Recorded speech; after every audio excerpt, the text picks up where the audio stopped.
Le Allez. débrief France-Nouvelle-Zélande, avant l'avion. Le débrief France-Nouvelle-Zélande. Moi, j'ai noté. L'avion. Ah, calmez-vous. J'ai noté des points et j'ai fait quelques petits modules. Je vais essayer d'être assez rapide. Je vais démarrer par, pour moi, les clés de la victoire. Ça a été la stratégie française. Et je m'explique par le jeu au pied. Et je vais vous montrer des petits modules où je me suis fait chier comme un animal. Mais j'espère que ça va vous parler. Je vais montrer le jeu au pied français lors de la première mi-temps. Très intéressant. Parce que Jeu au pied nous français. ne diffusons pas d'images, mais tu travailles du coup pour compenser. Et ça, franchement, les gars, c'est juste beau, des choses comme ça dans le chat, parce que franchement, vous imaginez même pas la quantité de taf que doit faire Emeric pour compenser le fait qu'on ne diffusera jamais d'images sur cette chaîne, ni sur YouTube. Et on est attaché à ça et on pense à Attendez, l'Ovaliste qui, le pauvre, a fait des super analyses sur images et mais qui il a s'est eu fait strike. sa vidéo strikée. Et oui, mais ça, malheureusement, C'est les règles. ça finit par arriver sur les grandes compétitions. C'est les règles, elles sont terribles. Elles sont vraiment terribles et on pense fort à lui. Et Alors, bah voilà. Et derrière, Emeric, du coup, devient un graphiste de très bonne mec, qualité. alors, Bientôt, tu vas pouvoir avant postuler. de dire c'est juste beau, attendez de comprendre. Je vous ai mis le jeu au pied. Ça, c'est la première mi-temps de l'équipe de France. Donc ça, c'est l'endroit où part le ballon, l'endroit où il arrive. En bleu, les coups de pied d'occupation. Au rugby, on dissocie. Allez, je vais faire deux types de coups de pied pour simplifier. Le coup de pied de pression, où on met la pression à la retombée, on a la volonté de le récupérer. Et le coup de pied d'occupation, qui est un coup de pied pour gagner du terrain. Il y a très clairement une équipe de France qui ne joue pas dans ses 40 et qui a cette envie d'occuper le terrain avec une grosse longueur au pied. Celui-là, petite mention spéciale, c'est le petit par-dessus de Movaka. On t'aime, Movaka. Il y a eu deux coups de pied de pression et pléthore de coups de pied d'occupation, ce qui fait que l'équipe de France a vraiment joué, a commencé à construire son jeu à partir de ses propres 40 mètres et encore et encore. Voilà. On a commencé à envoyer du jeu qu'à partir de là. Première mi-temps, début d'une Coupe du Monde, très, très cadenassé. En face, les All Blacks, ils ont une autre stratégie de jeu. Les All Blacks, en première mi-temps, c'est ce style de jeu. Vous voyez la différence de couleur. Les All Blacks, c'est des tonnes de coups de pied de pression. Coups de pied de pression qui sont tombés sur un très grand Ramos. Si vendredi dernier... Oh putain, ça doit te coûter de dire ça. Hein. Mais arrête avec tes conneries. Je l'ai mis homme du match et je vais le défendre coûte que coûte. J'adore Ramos. Arrête tes conneries. Il fait trop en mode j'aime pas Ramos. Tu saignes du nez, Emeric, tu saignes du nez. Ah putain les cons. Jamino aurait fait pareil. Et en gros, ce que je veux dire, c'est que regardez, en jaune, j'ai essayé de mettre en surbrillance. Les All Blacks ont relancé d'un peu plus loin, même en première mi-temps. Avec énormément, ils ont voulu tester notre ligne arrière. On sait que, de toute manière, nous les observateurs, on avait vu ça aussi. L'équipe de France, c'est honnêtement dans les ballons hauts qu'on n'est pas terrible. En tout cas, on se fait peur. Eh bien, avec un énorme match de Ramos, on a été au contest sur les ballons hauts et on a réussi à récupérer beaucoup de ballons. En deuxième mi-temps, changement de stratégie. Enfin, légèrement changement de stratégie pour l'équipe de France. En deuxième mi-temps, on bascule sur... Attends, je vais le trouver là. Du coup, le jeu beaucoup plus varié des Français et une construction un peu plus lointaine avec une occupation beaucoup plus nette. Et vraiment, on les a acculés, on les a bloqués et on a été extrêmement bon à la retombée de nos coups de pied de pression. Donc bizarrement, les coups de pied de pression des All Blacks, qui étaient un peu lus, qui partaient de très loin, on a été en dessous, on a vraiment contrecarré ça. Je pense que c'était une volonté de l'équipe de France de mettre des longs coups de pied, aller loin, les obliger à démarrer ce petit jeu-là. Ils ont été trop joueurs, les All Blacks. Oui. Ouais. Et pour souligner ce que tu dis, il y a Up Rugby qui fait une très bonne réflexion. J'avais pas fait attention, mais il n'avait pas de gaucher les All Blacks. C'est Boden Barrett qui a pris tout le jeu. Et je me suis fait la même réflexion en live, parce que j'ai eu la chance d'être dans ce stade en tribune de presse et très bien placé. J'ai cette chance-là et vraiment j'en suis très très heureux. J'ai été pour le coup sur le cul de la qualité souvent du jeu au pied de Boden Barrett quand même. Parce que même quand Ramos joue sur son pied droit, donc lui ferme l'angle sur la partie droite du terrain, si tu peux remettre les coups de pied All Black, il trouvait des coups de pied, donc du coup vers la droite, au niveau presque jusqu'à nos 22 mètres, en vrillé, donc en coup de pied vrillé, en prenant extérieur pour que la balle elle tourne comme ça, mais d'une qualité de coup de pied. Et à un moment je me suis dit mais attends, mais là moi je fais la réflexion à l'antenne avec Daniel, mais la qualité de la bataille tactique au pied, parce que on en voit souvent des batailles tactiques au pied qui ressemblent à rien, mais là c'est ce que j'ai vu de plus beau dans le regarde match. la première mi-temps de la France, c'est incroyable. C'est-à-dire que on C'est était dans un magnifique. jeu avec beaucoup de stress. Les longueurs de jeu au pied, parce que là, vraiment, j'ai essayé de reproduire c'est pas exact, mais c'est vraiment, j'ai essayé d'être au plus précis.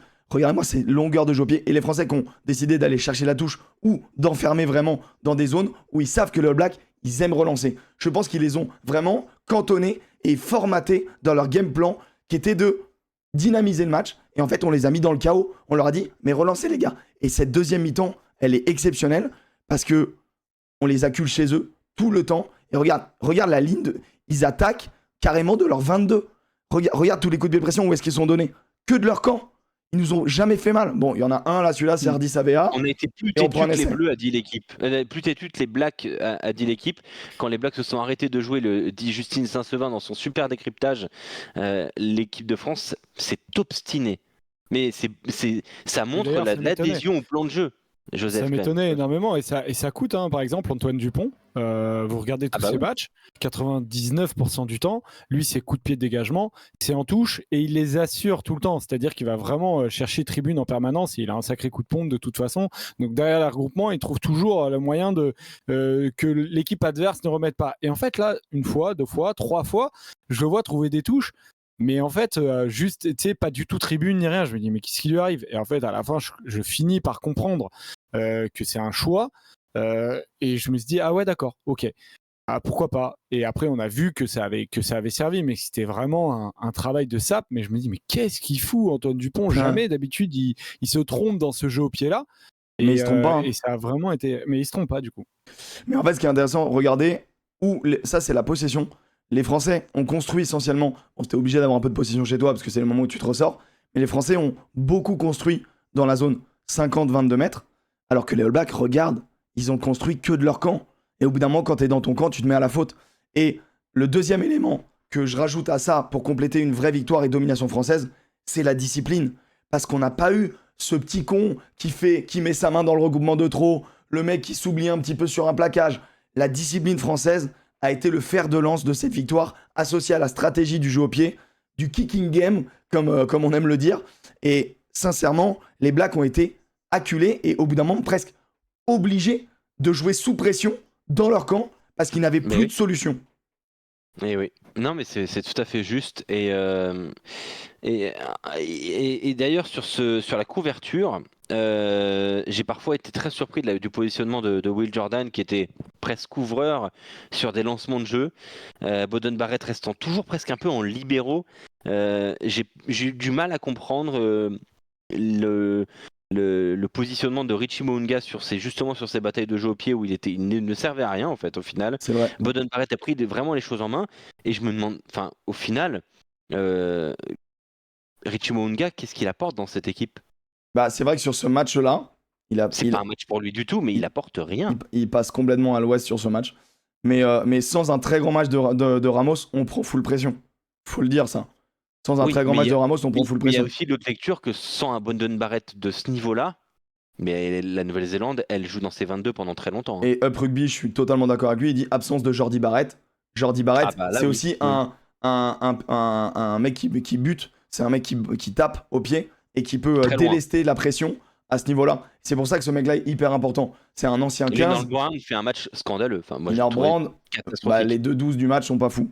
C'est clair. J'ai juste une petite stat à vous donner sur ça. Vas-y. On a gagné, hein, je dis bien gagné, 1742 mètres au pied sur ce match. L'équipe de France, c'est un record dans l'ère Galtier. Les All Blacks en ont gagné 1312, donc le gap est de 430, ce qui est colossal. Hein. C'est absolument colossal, un terrain mesurant 100 mètres. C'est complètement fou. Et on a fait 44 coups de pied. C'est aussi un record sous l'ère Galtier. Ensuite, je veux montrer que il y a eu aussi des explications. Les All Blacks, ils ont aussi un peu déjoué. Regarde, ballon de récupération, Gabin Villiers qui s'isole un petit peu, le soutien est pas loin. On est à la 29e, ballon de récup ultra bonnard. On est vraiment avec du Antonio Woki au bout de la ligne. Le but, c'est d'écarter, d'aller attraper vite la zone extérieure quand tu passes d'attaquant défenseur. Et en fait, il y a cette équipe de France qui... Bon là, c'est Scott Barrett. Hein. Donc forcément, il est bon porteur, mais c'est pas le meilleur passeur. Mais s'il la donne tout de suite, je pense que ça peut faire essai. Et heureusement, on vient fermer tout de suite avec... Ça, c'est le jeu sans ballon, c'est-à-dire que Ficou, il prend pas un plaquage là-dessus. Mais il vient peut-être d'éviter un essai. Il monte très fort, il se met en virus sur la ligne pour gêner la passe. Et donc, tu as une montée très forte du 12-10.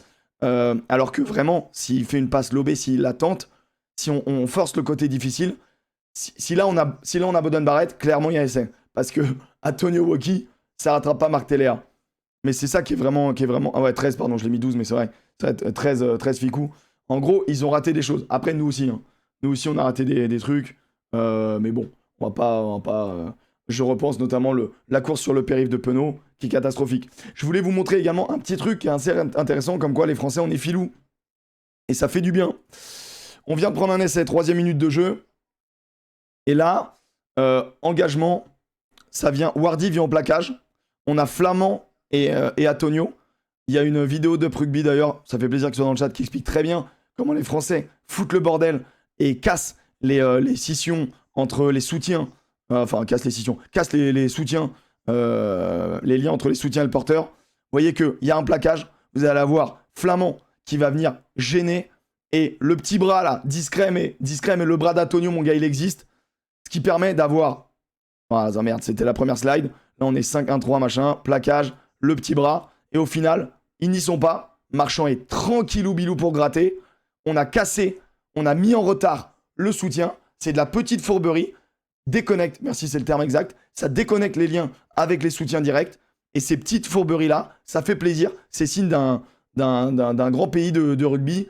Parce que un arbitre, sur une zone de regroupement, il peut pas tout voir. Aymeric, je t'ai envoyé un petit texto justement sur ce jeu au pied. Quand je reprends aussi, j'avais une petite stat tout à l'heure que j'ai cherché sur Aaron Smith. Est-ce que vous avez une idée du nombre de coups de pied qu'a fait Aaron Smith dans ce match? Non. Aaron Smith, 11. 11 coups de pied? Bah 11, je dirais. Ah bah non, je suis con, j'ai fait tous les trucs de coup de pied, il en fait pas. Mais je suis con. 0. Aaron Smith, c'est une percussion et 0 coup de pied, mais 48 passes. Il a joué monotâche et moi, après c'est un super libérateur, c'est un super passeur. Moi je suis amoureux de ce joueur et ce qu'il a fait sur Antoine Dupont est super intéressant. La pression qu'il a réussi à exercer sur lui, mais aujourd'hui, je ne sais pas si on le cantonne dans un rôle où il ne peut plus porter la balle. Aaron Smith n'a plus le droit de porter la balle. Il en a fait une percussion ballon en main, là où Dupont en a fait 11 dans le match. Et 0 coup de pied. C'est-à-dire que pas une seule fois, il a pris en main un dégagement de son équipe. C'est quand même rarissime aujourd'hui au niveau international d'avoir un immense neuf ne pas du tout jouer au pied. Ouais, c'est fou. C'est clairement fou. Bon, bah, du coup, j'ai lu ton message, je vais éviter de montrer trop de slides.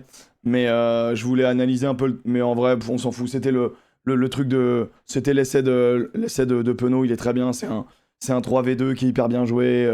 Et encore, il peut même la donner à Ramos. Donc voilà, écoutez, moi j'ai tout dit. Discipline, le game plan, les coups de pied d'occupation, combattu les coups de pied de pression. Et une zone de construction trop grande pour les All Blacks. Voilà pour moi le débrief du match. J'ai un petit truc à rajouter. Vas-y. Cette équipe des All Blacks, elle est trop faible. Trop faible pour être favori dans cette Coupe du Monde. Elle est peut-être 10 joueurs de grand niveau. Mais elle changera cette équipe-là. Bah déjà, Frizzle, Kane... elle aura le temps de progresser, d'accord. Moi, je pense vraiment qu'elle va progresser, mais elle n'a pas la profondeur d'effectif. Elle n'a pas 23 joueurs de très haut niveau. Non, mais justement, c'est ça qui va sûrement changer au cours de la compète. C'est qu'elle va quand même récupérer Lomax, elle va quand même récupérer Jordi Barrett, elle va sûrement récupérer Kane. C'est des petits trucs qui, mis bout à bout, peuvent permettre de créer quelque chose, quoi. Ah, mais t'as vu la nuance entre l'entrée du banc de l'équipe de France. Mais tu vois, c'est juste ça que moi je voulais rajouter de manière un peu plus générale. Et techniquement, c'est hyper intéressant.